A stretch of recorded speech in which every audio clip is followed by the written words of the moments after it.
Gruesome Magazine.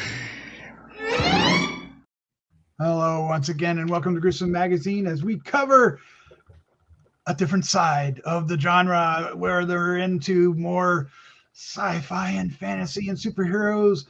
We used to call it Heroes and Droids. Now it's just Gruesome Magazine plus Max, whatever to flip. All right, I'm just going off the rails. All right, but we are here. We're going to review Ahsoka, Star Wars Ahsoka, episodes 6 and 7.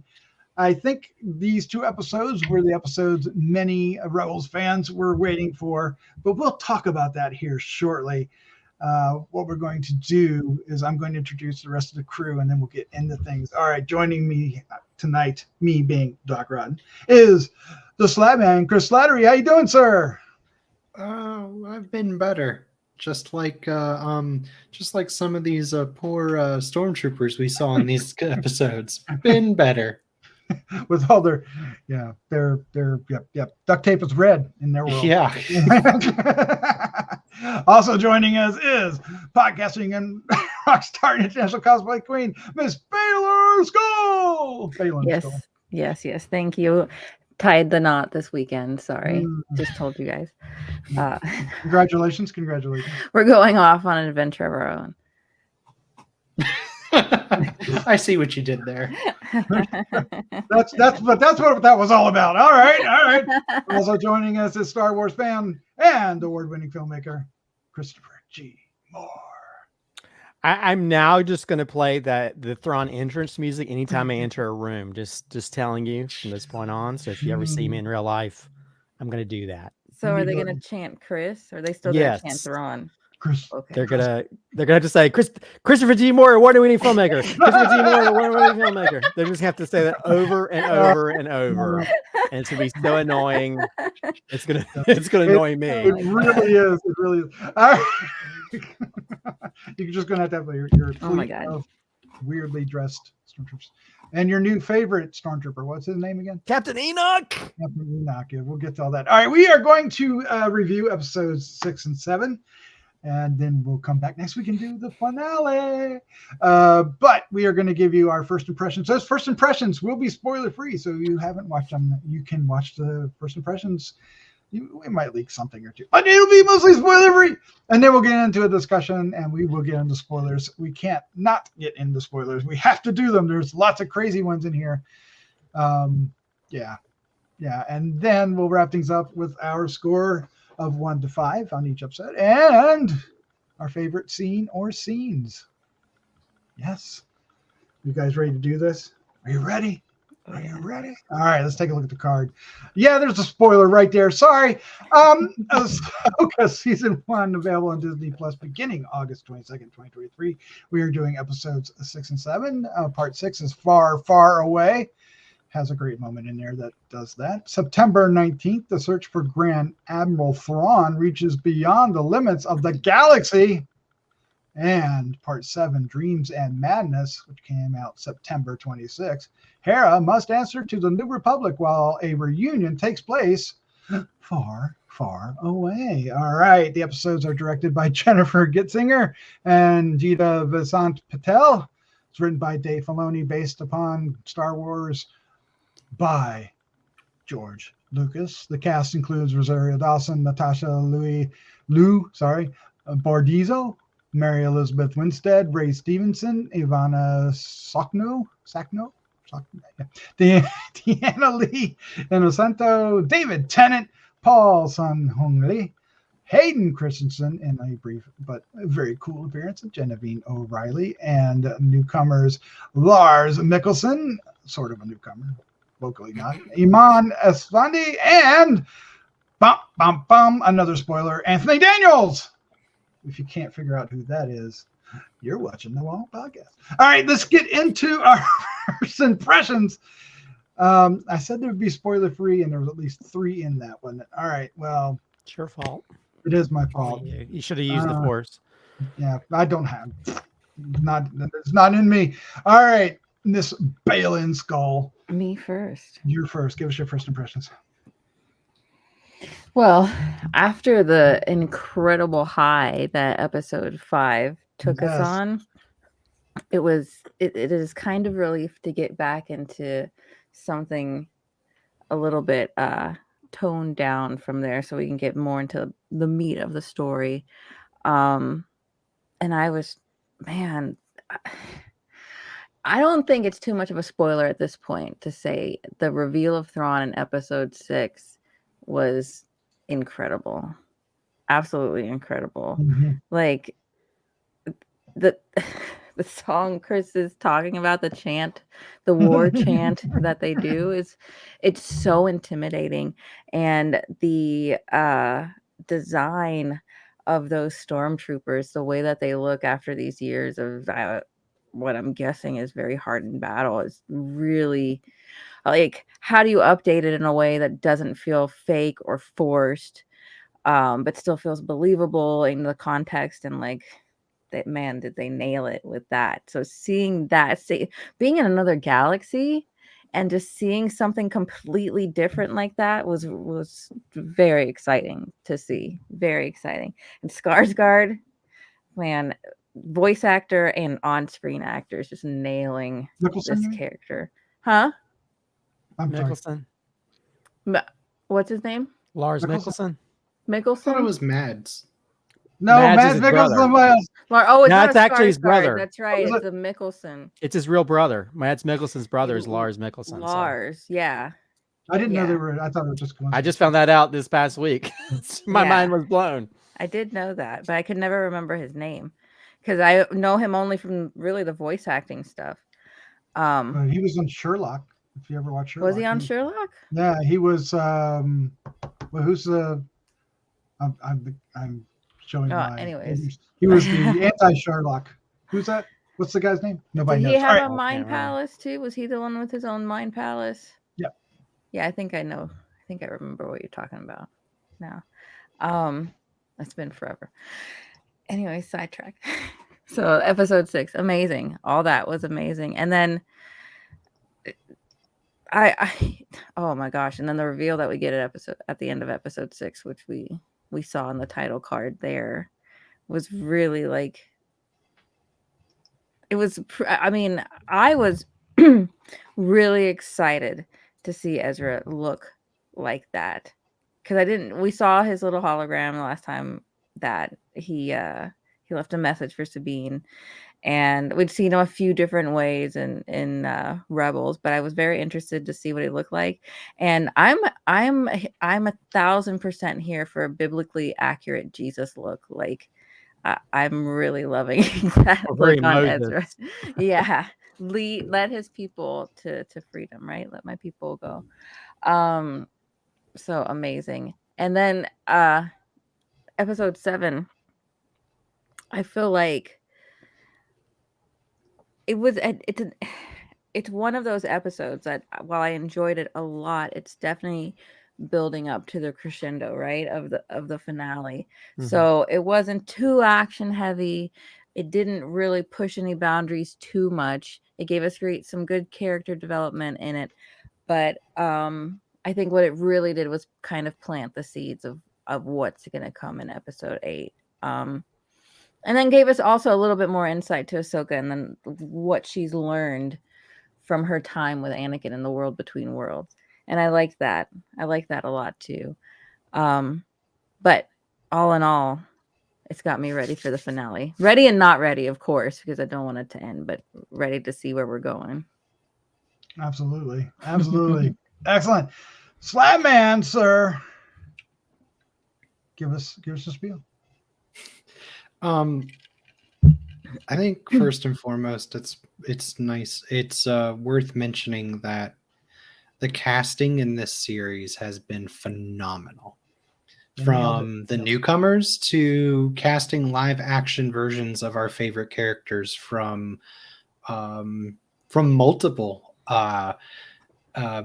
animated series now. Because there's even a cameo of a character that was in the Resistance show. So, all 3 of them now have characters that are in this series, which is kind of cool.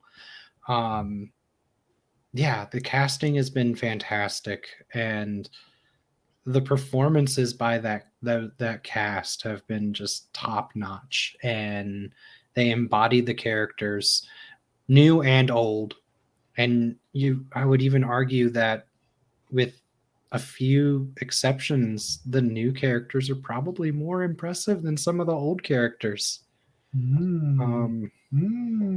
Well, some of them, Ray Stevenson, rest in peace. Like that man is a legend. In this episode, these 2 episodes are just. There's so much I want to say, but I can't say because Doc said no spoilers. So. But he owns the screen whenever he's on it. Yeah. Even when there's another A-list actor on screen with him, he still owns the screen. Mm-hmm. The exception is, Mr. Lars himself. Mr. Lars. Dear God, that man is that man embodies Thrawn, like in animated form, in non-animated form. Live action, you mean? Yeah, live action. Non-animated. I like that though. But I mean, like, if you read the Thrawn book, you could imagine Lars's voice and acting. Oh wow! Like in that character, like it's so perfect. I don't know, but I think that's really the highlight for me. The performances and the casting is just top notch, and the 2 episodes really nailed it. There's a lot more I want to talk about, but I'm not allowed to yet. So not yet, but soon, very soon.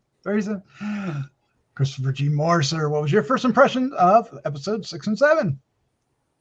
Oh man, this show is so freaking amazing, and I think just to take so many different things from these sort of animated shows that they've created that everybody loves and characters, and then bringing them into reality, as well as taking us into areas we haven't seen before when it comes to Star Wars. We finally get to a galaxy far, far away, and I love how they're just incorporating so many different new designs for like aliens and creatures. I mean, there's some creatures in this called howlers that are just some of the most realistic looking things I've ever seen in Star Wars.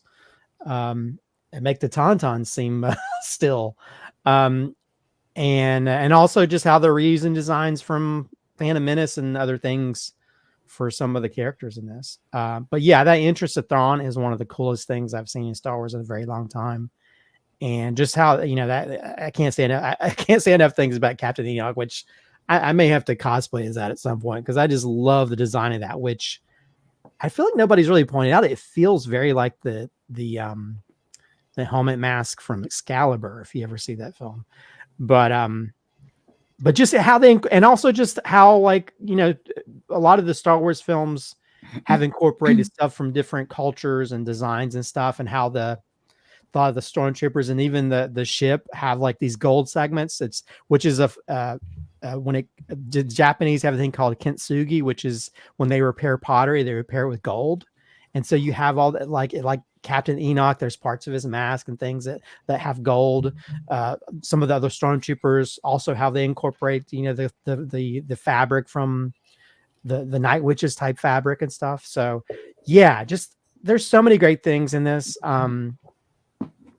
that I really enjoyed, and just the special effects are so great. Even just how almost like the stuff around the planet, how you learn what that is when they show up. It's like, wow, there's so many really cool things in this universe.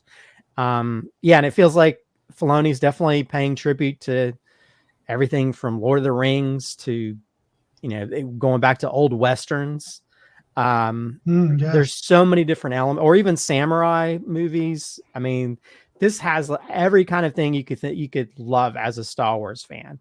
My only big issue is just I feel like the first reunion we have with when we finally get to meet the Ezra character feels a little lackluster for me. It was kind of underwhelming, because we've all been building up to finally catching up with him after these characters catching up with him, and it just felt like there needed to be a much more of an emotional punch, at least for me. But overall, I'm loving it. And me, I love my bad guys. So the Night Troopers and Thrawn and Captain Enoch, are so free, and that look of that, without giving anything spoilerish, that Star Destroyer, when that shows up, is one of the coolest shots in Star Wars. Oh, the Chimera. Oh my God. Yeah, so I'm loving it. I'm loving all the different characters from Balin and Shin, and we get a little bit of Hera in the last episode. Yeah, love me some Hera. Which we also get we get there's actually some other characters in that run too. Yes, let's get to that. It's a trap. Yeah. So overall, I'm loving this series, and now it's like, oh crap, we only have one more. I know. Like, oh man. And they're probably going to pull some kind of Empire Strikes Back deal or something, and they were like, we're going to have to wait for a whole new season. So a long time. Yeah, this series is really brilliant, and really, I think other series in Star Wars in the future have a lot to live up to, or even the movies have a lot to live up to when it comes to this series and what they're doing with these characters. Yes, I agree wholeheartedly. I'm thoroughly enjoying this series, and I still think 5 is the pinnacle. But these 2 episodes are rewarding in their own right, just because of it's we're on a quest, right? This whole show is about a quest, and this is part of the quest, getting to these characters, and now we just got to wrap it up with one more show. But the concepts, the visuals that display the passage of time with the wear and tear on our certain characters, and the way the stormtroopers are kind of get the opportunity to show their own identity through their repairing the wear and tear is interesting. Makes them a little less just a gaggle of stormtroopers. Now they kind of look individualized, and that's fun. We get the Ninja Turtles. I'm going to call them Ninja Turtles, but they're not. But there's just awesome things happening here. And I'm going to second what Slattman said. The live action version of the animated characters are just spot on. They are spot on. And I truly feel, much like when I first saw Ahsoka, because I thought she did a great job, even though I think she's grown into it more so with these episodes, especially after episode 5, which kind of brought a little more of her playfulness back for 6 and 7, not in 5, but for 6 and 7. She's a little bit more playful, the way she kind of teases, the robot, right? Or the droid, excuse me. Mm-hmm. But yeah, I am thoroughly impressed and really excited about where this is going to go after, because obviously this is just the beginning. We're supposed to get a season 2. I think Mandalorian 4 is supposed to kind of play into this as well. And then the Thrawn movie, right? The Filoni movie. Filoni verse. They have not said that Thrawn is a part of it. It's just very, very implied. It's kind of freaking obvious. But I'm just going to say that these 2 episodes were rich, rewarding, and character-driven moments that I really loved, and visuals that were in and of themselves stunning, like the visual you said, Christopher, of the ship when we first see it, when they the landmines, the rings of the planet, what's that is, and all kinds of things. Well, let's get into some spoilers. We're dying to. So Slattman, jump in. Spoiler heavy. Go for it. I think it's interesting that I think it was Vanessa that was saying that that episode 7 feels like it's building up to something, so it's kind of lacking. Did I get that? Did I remember that right, or is that someone else that we were talking about pre-show? Yeah, no, like that. Yeah, where it feels like it's the dip to come up. I feel like episode 7 is full of just little great moments. Mm-hmm. And those little great moments have so much depth to them, have so much holy crap to them, have so much like, and I'm having a hard time putting it into words how much I enjoyed that episode, even though I do agree that I feel like it's lacking. I enjoy that episode for the little moments, and the little moments are just kind of fascinating. The little moment where Baylan tells Shin, "You go on your own. Go on your own way. My path does not. Our paths don't lead to the same place anymore."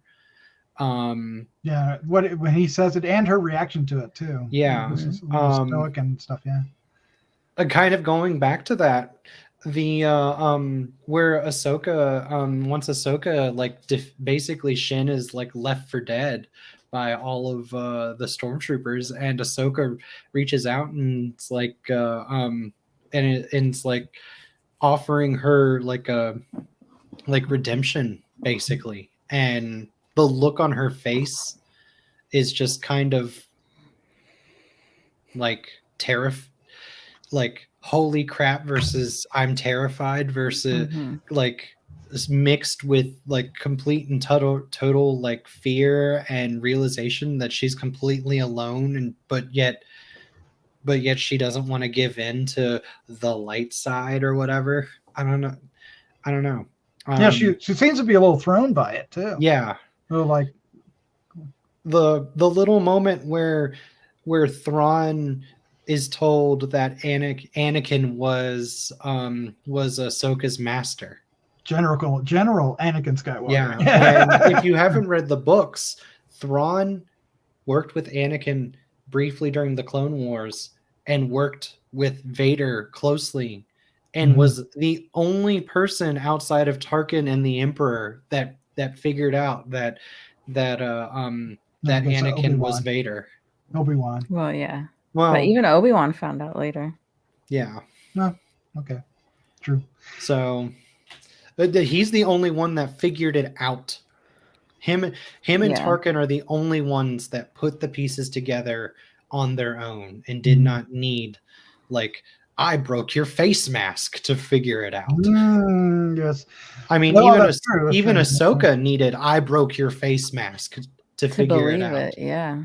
So, but he knew that Ahsoka was going to be, what was it? Unpredictable, right? Unpredictable, dangerous and unpredictable because of who her master was. So I like that. Sorry, but there's just so much more of that. The little moment where Ezra and Sabine were on the little turtle cart. The turtle cart. And she was giving him bringing him up to speed. It's like, oh, so the Emperor's dead. That's what they say. the moment. Yeah, that little line. I was like, you son of a bitch. Yeah. Somehow. And then there's the moment where Ezra's actor just kind of embodies him fully. And when he's like, you want to take us as prisoners, right? Prisoners. Like that's just it's a perfect moment in an episode. Yeah.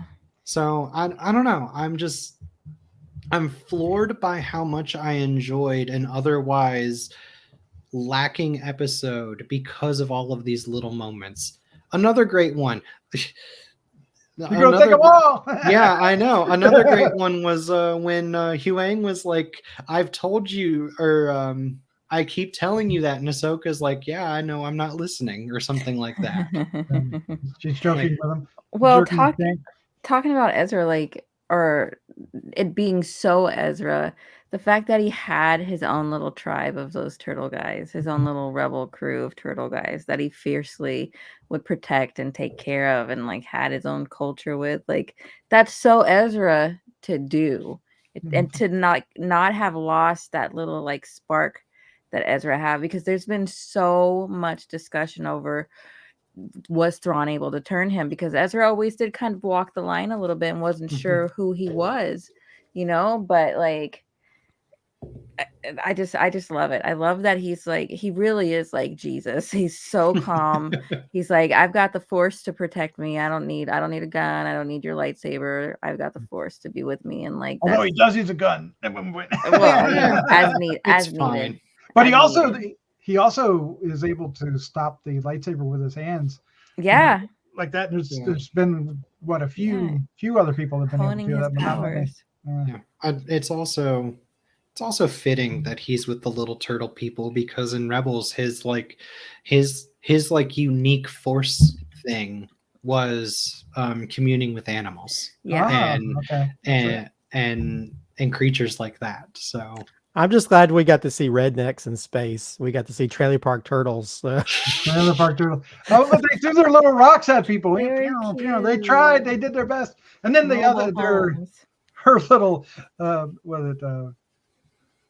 Sabine's little what'd you call them? I would kind of call them they're howlers. I want to call them wargs too every time I see them. But he's like he didn't want to come out. He was a little coward stuck in the little shell with the turtle. And I don't know about you guys. I kept looking at the screen at those. I don't know how. This is one of the few times where I don't know how they did the special effects for that, because it looked realistic. I don't know what they were writing or whatever, but because we see when we go back and look at the prequels and you see Obi-Wan riding the lizard thing, it's obvious he's riding some green screen thing. But in this, when they're riding him and the expressions on it, which are like parts, so cute. They're like big ass wolves. Yeah, which Filoni loves his wolves. So. Yeah, I was like, wow. I mean, and even the look of the turtles and stuff, which could have been. I mean, again, I feel like I was worried people were like, oh, these are the new Ewoks. It's got these cute animals. So, I was thinking it, but not in a. Well, I was expecting a few Star Wars fans to get their Star Wars logo panties in a while, right? Nah, you don't spend enough time on our Star Wars. No, I don't go there. Well, there's always people that are going to be upset about every little thing. Look, their little vests that they had, and their little rebel necklaces they wore. But that's the thing. It's like the attention, and Star Wars has always been good about the attention to detail, even if it's them using actual real world things in reality. But even when you look at the design of the costumes and stuff, like you have the bad guys that had almost like samurai warrior outfits, or even the attention to detail when it comes to the night troopers, or even Thrawn. If you look at Thrawn's outfit, there's like pieces where it's worn. He's not like the white, pristine outfit you normally see because they've been stuck out in the middle of space. It's the reason their ship you can see it's been repaired a lot, and even these troopers are just falling apart, but yeah, all the designs of the stuff, and that's what I love about it too, is just like, we get a whole new world. We get the dead Purgles that are the almost like the ring around the planet, which I think is the coolest thing. Or even the design of the buildings that are very almost like a homage to all the Night Sisters and all those stuff. Statues. Which again, you can see Filoni's love letter to sort of Lord of the Rings with some of that stuff. There's actually shots that they stole shot for shot from Lord of the Rings. Well, you see Excalibur too. Like, there's so much of that kind of historical fantasy context that's tied into this. Or even just the trailer park turtles when they because when you watch westerns, they what is it called? They round the circle the wagons. Circle the wagons. And that's what they do, the circle the wagons. And there's even like almost like arrows and stuff in it. Great. Just like the cowboys and Indians type stuff that you used to see back in the old days, those older movies. So I love how you have the new stuff with the old stuff, and you can see all the homages to other things as well. It's just Filoni's just really hitting it out of the park with this show. It's just so, and they're directed by different people, and it still all feels like one long story. This is the one time where there's one writer writing all the episodes. Yeah, and you can, which Filoni. They should have had that with the movies. Yeah, maybe. There is a lot of language on the walls behind them when they're standing out there, and apparently it references some well-known characters of lore. Are you familiar with the Slattman? Zepho, yeah. Yeah. Do you know what that's all about? Slattman? Well, some of that's actually from some of the video games, and so it's kind of funny how they're even incorporating some of the video game information, which I think it was like, I can't remember which characters, but it was like one of them that turned evil or whatever. And so that's why a lot of people are trying to figure out what this, because Balin's on his own little mission to find something on that planet. Well, it's not the Night Sisters. Yeah, because there's some kind of noise that he hears that you can hear just under whenever it's concentrating on him and he's doing his little look. There's whispers underneath it. If you listen to it, something's there. Simon, did you play that? Did you play Fallen Order? Me? Yeah. Yeah, I loved it. That and Survivor. I had to. I'm not gonna lie, I had to Google Zepho because I haven't played it in 5 years now. Well, funny enough, Josh is playing it right now, and you see so much of it because we're on Zepho, and it's just this old, That's the guy with the witch religion, right? Yeah. So the guys that are native to that planet are kind of reminiscent of Zepho himself with those kind of horns that come out. So there's definitely some connection there that they're going to make. And what Chris is talking about, one of the characters that went bad, I can't remember exactly what it is either, but I wonder if that's going to be part of the connection, like why they're there. Those two things have like coincided there. Yeah.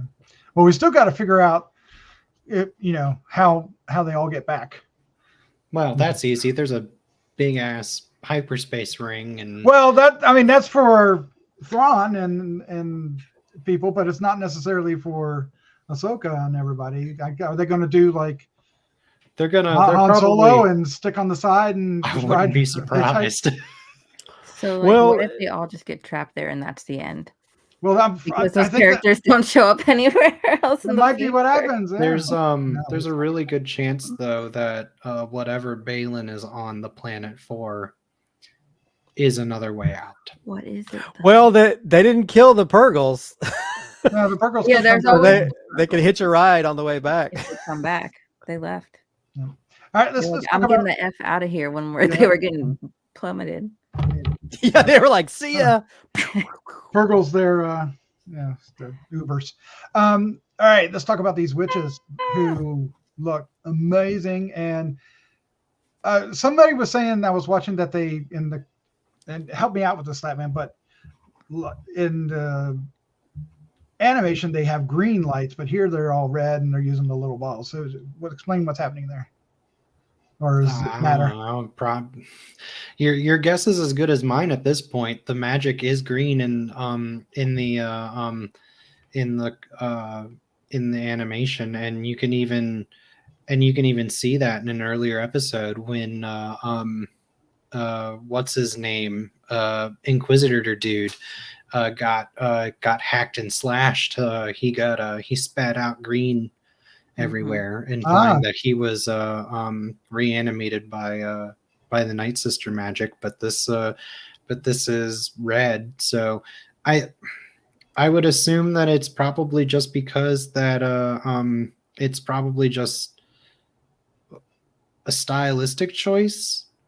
It's also probably because they're from a different galaxy, but the fact that the Night Sisters could have been from this planet and then migrated to other galaxies and then developed their own like offshoot of Night Sisterhood. Yeah, if it's in conjunction with the Zepho, that could have something to do with it too. But I think you're probably right with it being more like other galaxy or specific to Peridia. How they're drawing their power. Right. Or it could just be the little spheres. Their little specifically. Because we haven't seen them use any other magic really, other than I will summon the sphere. I guess they're glad they don't have blue balls. I guess. Blue balls. He's got Speaking of blue balls,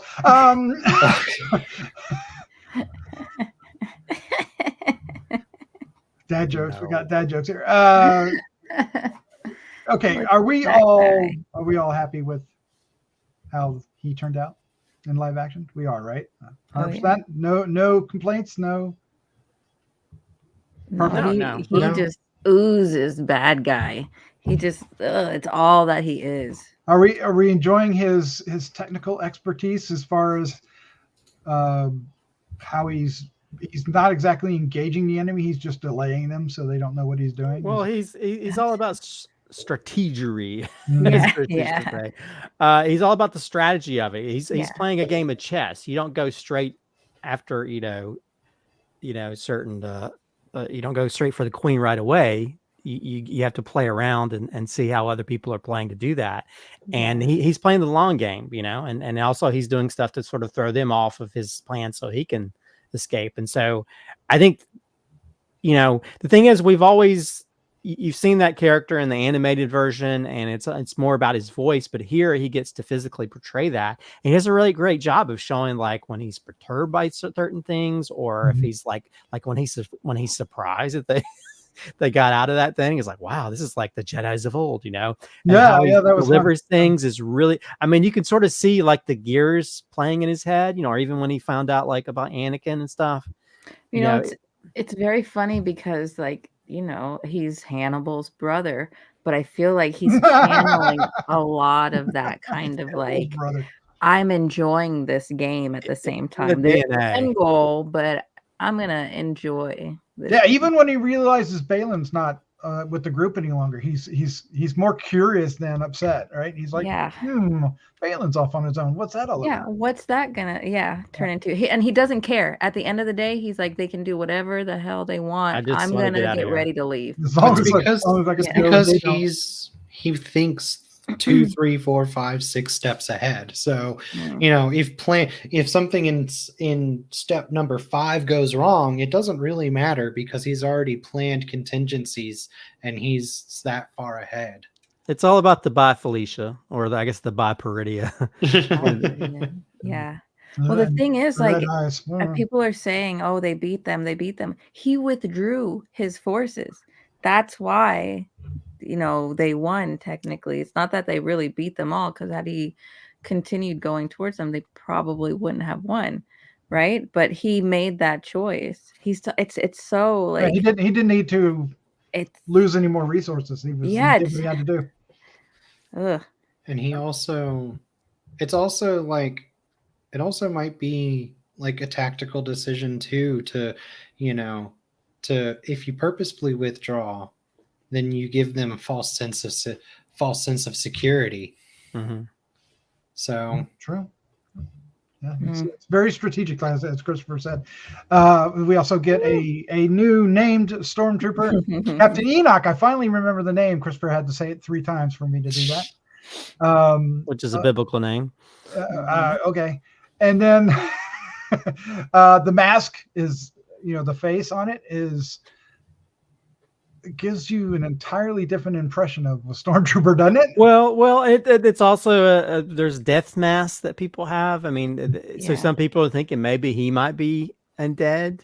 It's very Roman too, like the whole look and everything. You get that Asian and Roman kind of influence, and he has the distorted voice. So does he have injuries that like because he's very Darth Vader-ish, I guess. He's almost like the most Darth Vader stormtrooper that's ever stormtrooped. But he's also wearing a thing around his waist.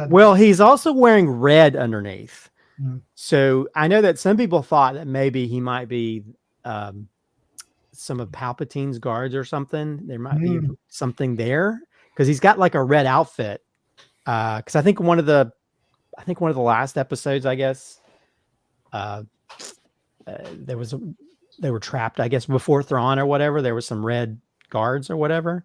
So I don't know. That's a thing. I'm more intrigued by him more than anybody else because there's really no backstory who he is. So I'd like to know how did he become like the second in command to Thrawn? But he's so badass. I don't know. He's just that first time when we meet him, he turns around. I don't know about you guys. My jaw drops like, what? Whoa, who is this guy? And how can I get his action figure? Because he's pretty freaking cool. And I was like, I need to see him somebody cosplaying this dude because Yeah. his outfit is just so. It's both cool and creepy at the same time, which I love. Yeah. If you notice the helmet, it's Stormtrooper-esque but it looks nothing like a Stormtrooper helmet when you really look at it. Yeah. Which is so He cool. fashioned his own around that mask. Awesome. And of course we have Ezra. Jesus. Moses. Moses. Obi-Wan's Jesus. He's Moses. Oh. Or we could be whatever. I guess. Fine. But now Look at somebody those was saying, chainmail. what is it? Chainmail or is it? Somebody they were. I don't think chainmail. From what I understand, stormtroopers don't have dog tags. So right. whoever said it's like not dog. No, that's what everybody's been saying. It's like all the stormtroopers he's killed. It's like no, because he feels like he's like the hipster. He's like the hipster that went off into like the greenery, and it's like, oh, I'm about not using the lightsabers anymore, dude. I'm all about the Force. Well, I mean, he's not using the lightsaber because he hasn't had one for 9 years. So he's out of training, a decade out of training. But he's also learned how to wield the Force in a far different way. So he's been practicing. Yeah. So he certainly hasn't given up his Jedi training in that way. Although there's one part where he kicked one of the dudes and his foot was like this far away from him. So somebody made a joke he's using a force kick. Force kick. So just like his hands. Him and Luke have that in common. Well, that's the thing. There was like actually, if you think about it, it ties into Luke because there's the Return of the Jedi where he's like this far when he kicks the guy on the sailor barge. It's like poetry. Yeah. Okay, George. All right. Well, let's. We haven't mentioned C-3PO. I guess we should. How rude. We should talk. And there's a couple other surprises in that. I thought that was a very, very, very good way to bring Leia into it. Without I feel like if she was alive, she would have showed up. Yeah, if she was alive, she would have showed up 100%. But I feel like with this movie, they've got a Leia recast in their pocket, and they're just kind of teasing it. I'd be okay with that. There's rumors that it might be Billy Lord. I mean, you know what? I was thinking if there was anybody that could, although Billy Lord's already in the Star Wars universe as a character. They're gonna retcon the sequels at this point anyway. Maybe. Yeah, but that was I got very emotional. I got very emotional when that happened, and it was on purpose. Like that whole reason for it to be there is to make us emotional. But I was all for it. Yeah, when you first hear that voice, it's like, when I heard back there doing how rude, and I was like, oh my god, it's C-3PO, and I just love the like. When he's like, I'm C3, when he's just like, I'm C3, a protocol droid. And he's like, I'm C3. And then what's her name says, PO? Is that you? I was like, that's so awesome. Yep.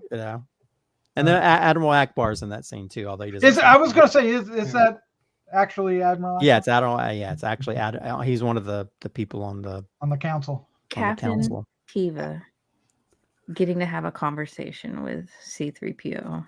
Like, my heart. Oh my god. And hanging out is all of us, man. The guy that's trying to take Hera down a peg is the father of one of the main characters from the Resistance show. Oh, really? Yeah. What a jerk. So he is not working for the Empire because he was not working for the Empire / First Order when that show came out. He's just a dumbass. He's just a bad politician. Yeah. He's the Trump. Yeah. He's the Matt Gaetz. Yeah. Because I was watching something where they think he's the one that outs Leia, saying in the books. Yeah, and that's how she became part of the Resistance or whatever. It's in the sequels. Anyway, enough about that. Is there any last thing we want to talk about? We've got about a minute before we need to get into our final our scores and stuff. Anything? The music, I feel like is worth mentioning. In both episodes, it's so John Williams-y at times. while also being its own thing and introducing some bangers like Thrawn. Well, Thrawn. but Oh but, my it, but, God, but the thing is, Ooh. the chanting isn't the part that that I'm loving. It's the actual Sure. the music that's non-traditional John Williams. It's very like harsh, and it's almost like somebody just hit an organ with like a hammer, and it's perfect for that entrance, you know. And then and just Yeah. these, because all the stormtroopers are all like battered, and so and it adds that kind of extra evil thing to where like this is one of my newer favorite sort of evil themes since the Imperial March, because it fits so perfectly. But also just there's other pieces of music where they go, and they even bring back Balin's music from when we first see him in the very first episode when he's using his lightsaber. They use a tune of that when he's fighting Ahsoka. So there's callbacks to that stuff as well. So yeah, he uses, and I think that the whoever's scoring uses elements of John Williams and things where you hear it a little bit. We had a little bit of that in the past one when we had a little bit of Star Wars theme when they're trying to save Ahsoka. But yeah, the music adds to the action and the tension, and also just there's some really cool lightsaber fights in this as well, or fights in general that they're doing. So it almost puts to shame some of the movie stuff because it's like so well done. It really does. They do a great job. One last thing is we didn't mention Anakin makes a small appearance, at least in hologram fashion, which I really liked how they did that. It really looked great, and it captured that era as well. Yeah, I stand short hair Anakin in live action. Yeah, there you go. I'm here for I that. would not be against if they actually wanted to do a whole show of Oh yeah, Great. more Anakin. Yeah, okay. Although let me just say, I don't know about you guys, I got chills when they said, "Tell us the story." Oh And, yes. like, and this is the story. It happens in a galaxy far, far away, or whatever. I was like, "Oh my god!" They've actually incorporated the actual opening I know. words that have been a part of Star Wars since it began as actual Literally dialogue. since it began. And it almost makes you, like someone had pointed out, maybe he's telling the younglings these stories of the of you know, Star Wars, these younglings, in the same way that we learn these stories in the movies and TV shows. He is. Yeah, he's been around for thousands of years, so Mhm. he knows them. All right, well, let's get into our scores for each episode and a favorite scene or scenes. It's up to you. You can choose one from each. You can choose one or two from each. I don't care. Just go for it. Slattman, we're going to go out of order. You're up first. Oh, okay. Oh man. Oh, it kind of threw me off guard there. I like to do that. Yeah, I'm gonna give both of these episodes a 5, but they're 5s for very different reasons. Okay. I think episode 6 was an awesome introduction to a badass character, and it's not Ezra. And then, but I also thought that they did that the journey that Sabine went on was told so well, and everything that happened in that episode was just, I feel like it had meaning, it had purpose, and it was just a very, very good episode that had a lot of really that just, I don't know. I don't really know how to put into words. Maybe it's just that introduction to Thrawn just takes it up to, like, you know, a 10 for like, and it balances out any issues that I may or may not have with the rest of the episode. But yeah, but I think for episode 7, it's a 5 for me, not because of the episode as a whole, but because of all of those little moments that I mentioned earlier. I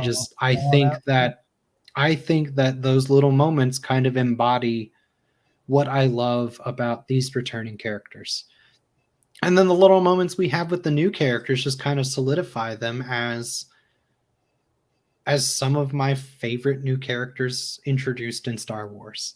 I want a Balin and Shin comic or a book or something that we can get more stories of these two characters from before this or after, since we don't know what's going to happen. It's I true. have theories, but but yeah, I love these episodes, but I love them for very different reasons.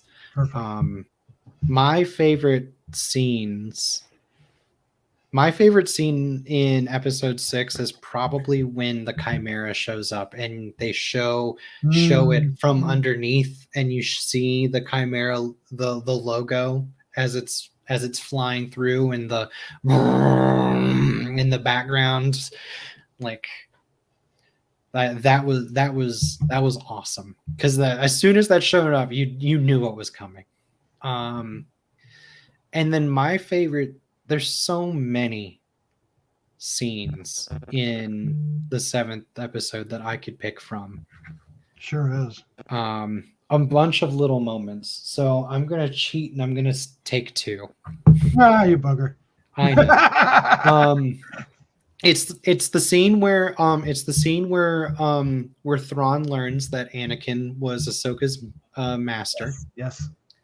The delivery was phenomenal, and it's a huge payoff for those that have read the books and care about that. It's a huge payoff for those that have watched Clone Wars. It's just perfect execution, perfect delivery, perfect build up. Even going back an entire episode of foreshadowing to that.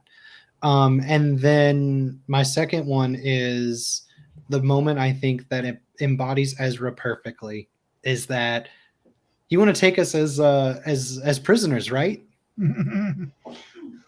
Loved that. Ezra, at the end of Rebels, Ezra was probably topping off as one of my, if not my favorite Jedi Nice. stories.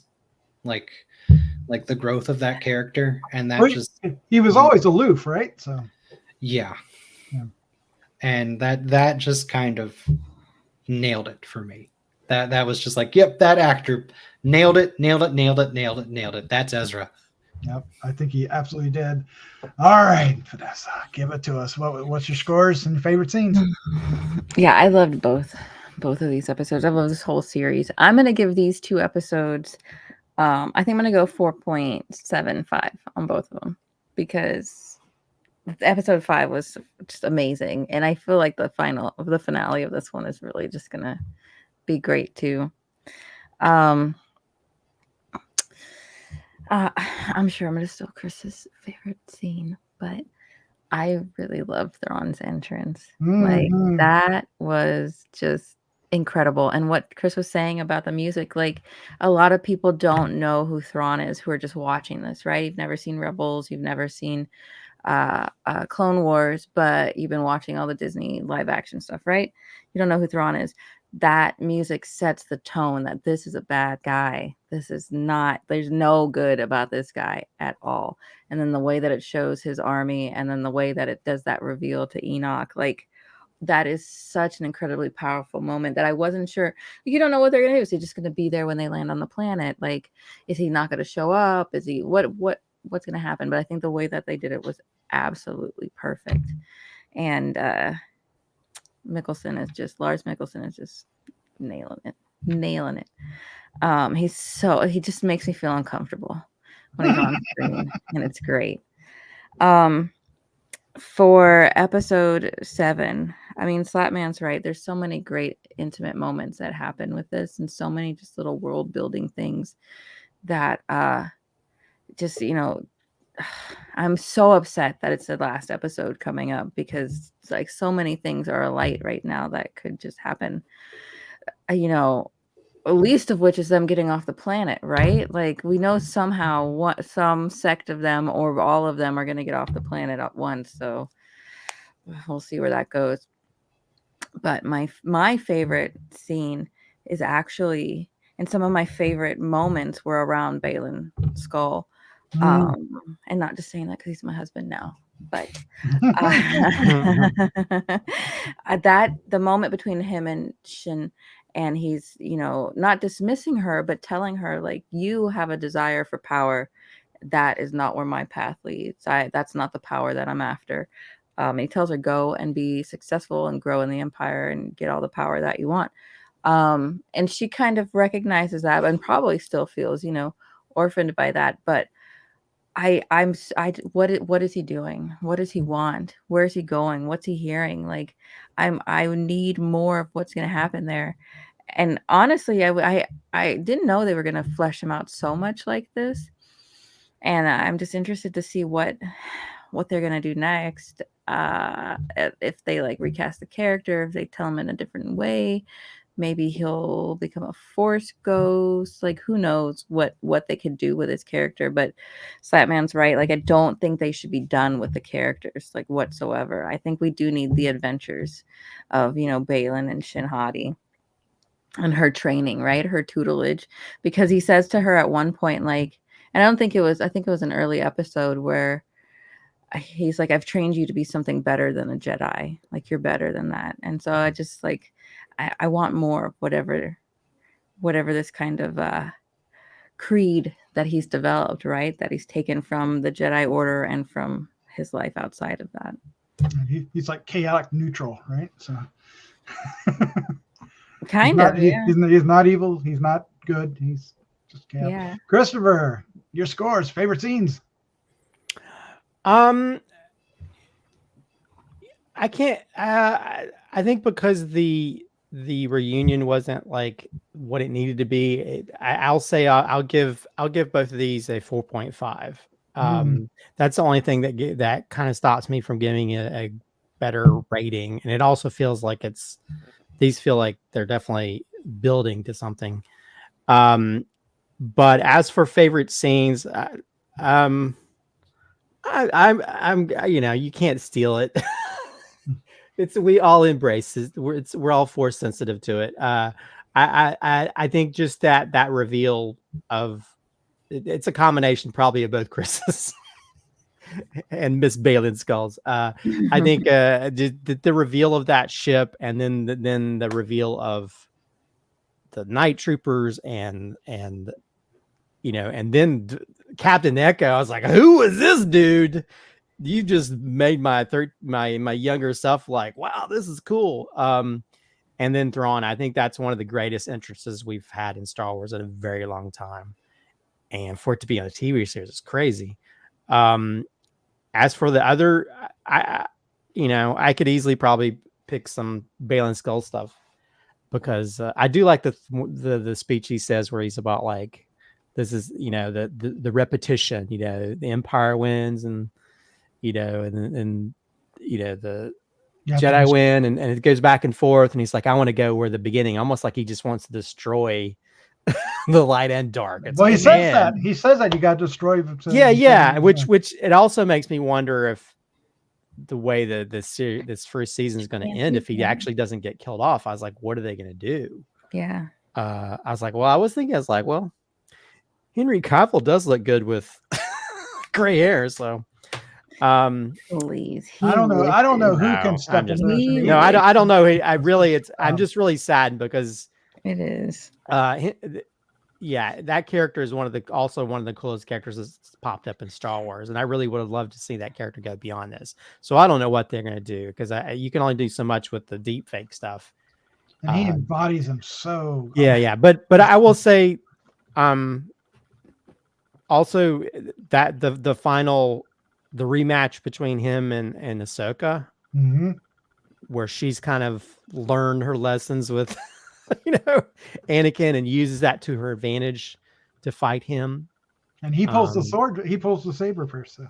Yeah. And so like, you know, so that battle becomes totally different to where she doesn't even have to kill. I thought she was going to end up killing him. I was like, oh crap. But she just figured out a way to deal with it where she didn't have to like. And he went off on his merry way. So yeah, that's probably the other thing, that the other scene I really liked. I'm with Vanessa. I'm going to give it a 4.75 on both. I kind of want to give it a 4.85, but we'll keep it at 7.5 because I don't know. It is pretty. It's if it's between 4.75 and 5, it's leaning closer to 5. But I'll be real. Anyway, I'm just so satisfied with these episodes. It really is exactly what I wanted out of this series, and I'm so happy with it. Favorite scenes.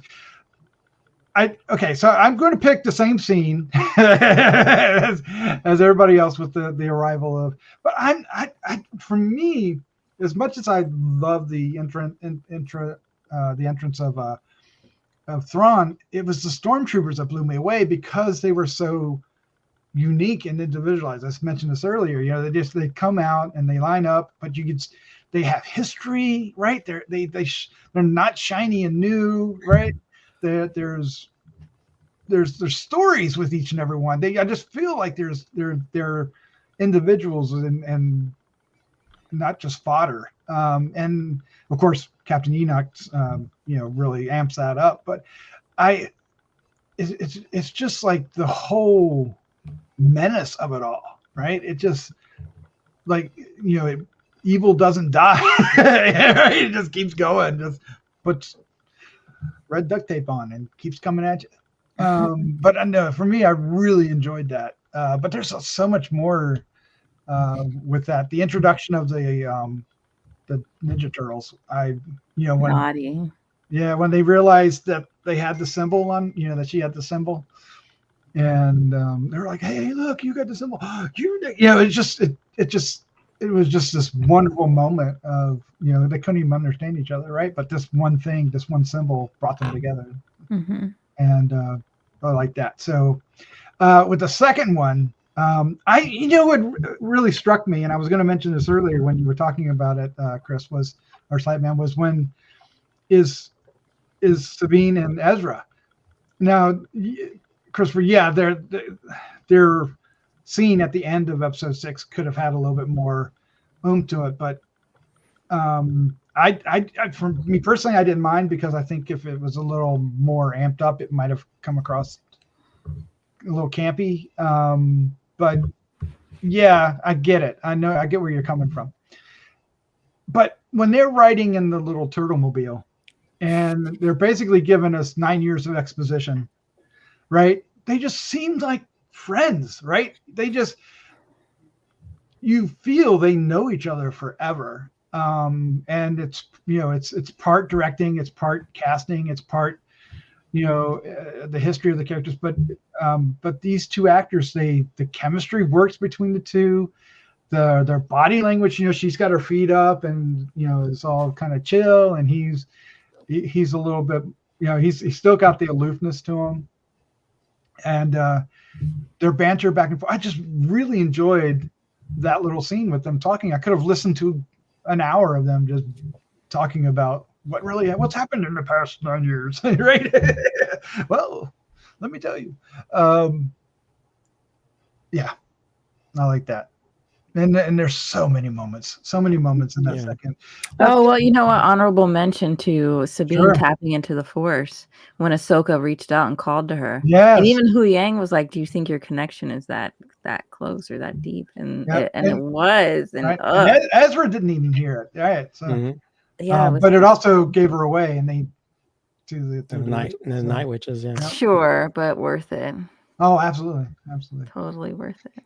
Yeah. All right. Well, next week is the finale. We'll be here to wrap it up and start thinking about what's next. If we have our wits about us, we may be devastated by what happens. We may be elated. I don't know. It's going to be incredible.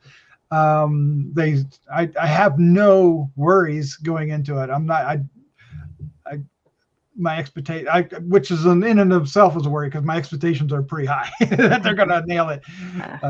But I thoroughly believe they're going to deliver it. They just set it up so wonderfully, and Filoni you just can feel the love for this universe and for these characters in the dialogue and the story and the way it's progressing.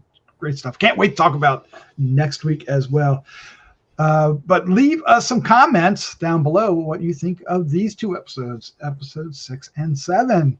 I'm sure we've left out a favorite scene or two, or a moment that maybe we glossed over. And as we talked about something else, so let us know what you think about that down below. Slattman, Christopher, Miss Baylor Skoll, thank you for spending an extra amount of time with us tonight to talk about this. It's been a wonderful time. It's always fun. Star Wars is the best. Now it's time for Miss Baylor Skoll to give some life advice, turn around, and walk away. Yeah, peace. All right, let's say good night. Good night. Night. Night.